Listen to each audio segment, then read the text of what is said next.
तुम अभी तक यही हो? उनमें से एक गया है मेरी रकम वसूल करने। या रसूल अल्लाह, ये कैसी आवाज है? लगता है जंग शुरू हो गई है। लश्कर में हंगामा।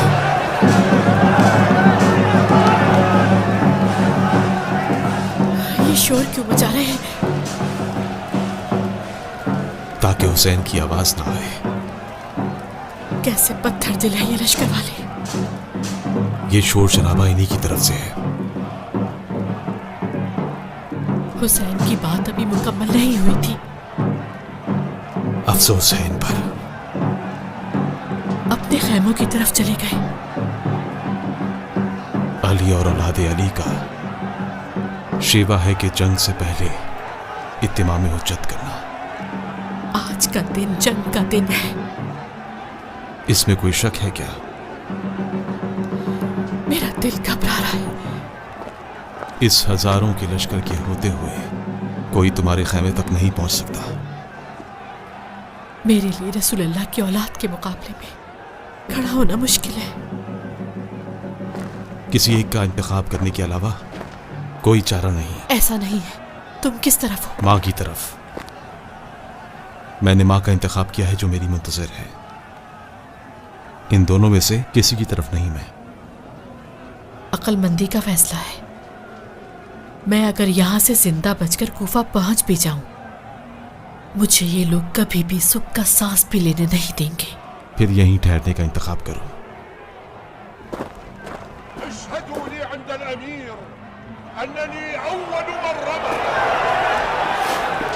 ये कौन था? उमर इब्ने साद।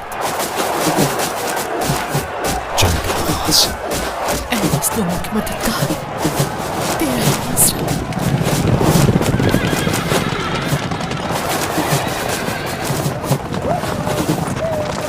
या अल्लाह, हजारों की तादाद में तीर। क्या हुसैन के खैमों पर गिरे? उनके सिपाहियों के सीने में उतर गए। हुसैन के जानिसार जमीन पर गिर रहे हैं। उठ खड़े होंगे। हर कोई अपनी साथ में एक लश्कर है। अगर दोबारा ऐसे ही तीर चलाए जाते रहे तो फिर जंग तो यही खत्म हो जाएगी। अब उन लोगों ने कमाने नीचे रखकर सबने तलवारें उठा ली हैं। कूफा और शाम के सिपाही आहिस्ता आहिस्ता इनकी जानें लेंगे। क्यों?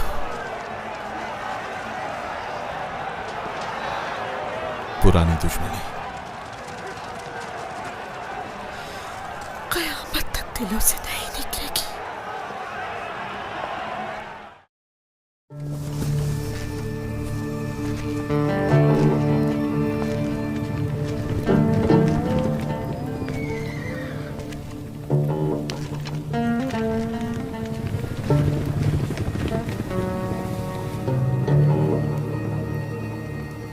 कहाँ खोए हो चरवाहे? कभी दो लश्करों में तादाद का इस कदर फर्क नहीं देखा। तीरों की बारिश ने फर्क और ज्यादा कर दिया। इस बयाबान के रोशन दिन को तीरों ने रात में तब्दील कर दिया। दिन का आगाज खून बहाने से हुआ। आज की शाम से अल्लाह की पनाह। हुसैन के कई साथी तीरों की जद में आ गए। तकरीबन 50 लोग। इससे ज्यादा नहीं थे। नामों की फहरस्त मुकम्मल हो जाए तो तादाद भी वाज़ेह हो जाएगी। तीर खाकर भी गिरते संभलते। हुसैन के लिए दोबारा उठते थे और जंग लड़ते थे। लगता है उन लोगों के बदन में खून से बढ़कर कुछ है।